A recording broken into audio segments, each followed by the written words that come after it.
Cronus, ruler of time and terror. The god with the most interesting story in Greek mythology. Forget all the mythological stories you know. Kronos is usually depicted as an old man. Cronus is known as the ruler of time and is a descendant of the Titans. Kronos is fathered by Uranus, god of heaven and sky. Her mother is Gaia, the fertile Mother Earth, the first goddess of the god birth myths, the ancestor of all life. Kronos is the youngest of the siblings, 6 females and 6 males.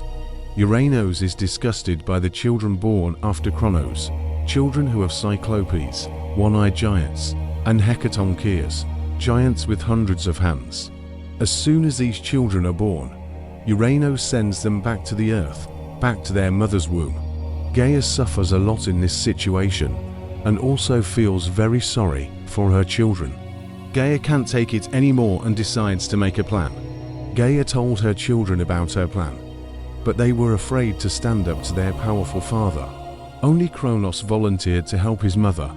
Because Cronus was jealous of his father's power, Gaia gives her son Cronus a scythe made of white steel, made from the metals in his body. Gaia tells Cronus to hide in his bedroom, because she knows that Uranus will visit him that night. Gaia tells Cronus to hide in his bedroom, because she knows that Uranus will visit him that night. During this union, Cronus deprives his father Uranus of his manhood with his scythe. Cronus grasps the scythe in his right hand, and the severed reproductive organ of Uranus in his left. Then he throws the reproductive organ of Uranus to the earth. Thus, the inauspiciousness of the left hand is actually based on this. Gushing blood splatters in the bosom of his mother Gaia. Uranus' severed reproductive organ falls into the sea and turns into foam. A goddess is born from the foam in the sea. And this newborn goddess is a goddess known as Aphrodite. After all this, Cronus overthrew his father Uranus and took over. The youngest and mightiest god of Olympus is now Cronus. Cronus imprisoned his father in the depths of Tartarus with the hecatoncheires and Cyclops in the cave. He took the sky from Uranus and the earth from his mother. He also threatened his brothers Okeanos and Tethys to give him control of the sea. Cronus trusted no one and decided to rule alone. The reign of Cronus is considered the Golden Age, when there was no disease, hunger, or hardship. The people known as the Golden Race were happy, and when they died they became spirits and could watch over their loved ones. Some heroes chose not to die. Instead of dying, they were sent to the Blessed Isles at the end of the world, where Cronus ruled again. The prophecy that brought the end of Uranus is also the fate of Cronus himself. Because of this prophecy, Cronus did not marry for many years and lived alone on Olympus. Because of this prophecy, Cronus did not marry for many years and lived alone on Olympus. They had 6 children from this marriage: Hestia, Demeter, Hera, Hades, Poseidon and Zeus, the father of gods and men. But Cronus was a disturbed and paranoid father, because there was a prophecy left by his father, Uranus. The children of Cronus would be enemies of their own father, Cronus. So worried about this situation, Cronus took a terrible decision. Cronus, worried by the prophecy, decides to swallow all the children born to Rhea. Distraught and pregnant, Rhea turned to her parents for help, not wanting another child to be swallowed by Cronus. Uranus and Gaia advised Rhea to travel to the island of Crete and give birth there to Zeus, her youngest child.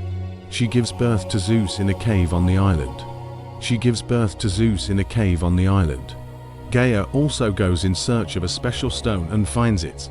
Cronus visits his brothers and sisters to make sure they are not plotting against him. For this reason, he travels regularly from one end of Greece to the other.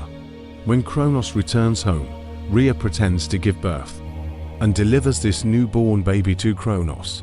In reality, it was not a baby. It was a special stone wrapped in a blanket. Cronus swallows the stone without hesitation, not suspecting that his wife would cheat on him. Rhea regularly visited her son Zeus and taught him how to carry out revenge.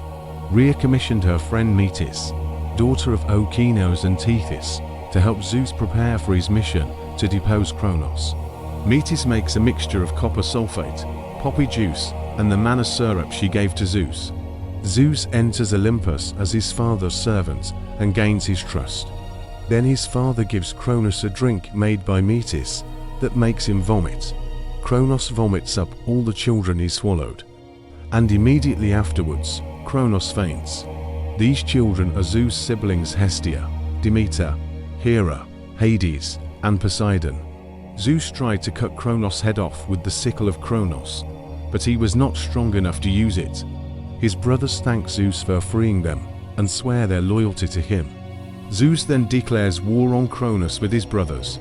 The great 10-year war between the gods of Olympus and the Titans begins. Metis told Zeus to descend to Tartarus and free the Cyclops and Hecatoncheia to fight on the side of the gods. The Cyclops formed the famous weapons of the gods: lightning for Zeus, trident for Poseidon, a helmet of darkness for Hades. These weapons, along with Hecatoncheia with his hundreds of hands, soon changed the course of the war. The Titans, about to lose the war, made Atlas their leader, and he rallied them for a long resistance.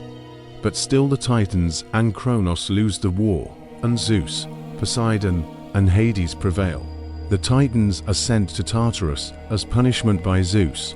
Atlas, the leader of the Titans, was sentenced to the more severe punishment of carrying heaven on his shoulders for eternity. Cronus is sentenced to travel the world and live eternity alone. For this reason, he is known as the father of all times. This is also the myth of Cronus, a good god and king, but a bad father.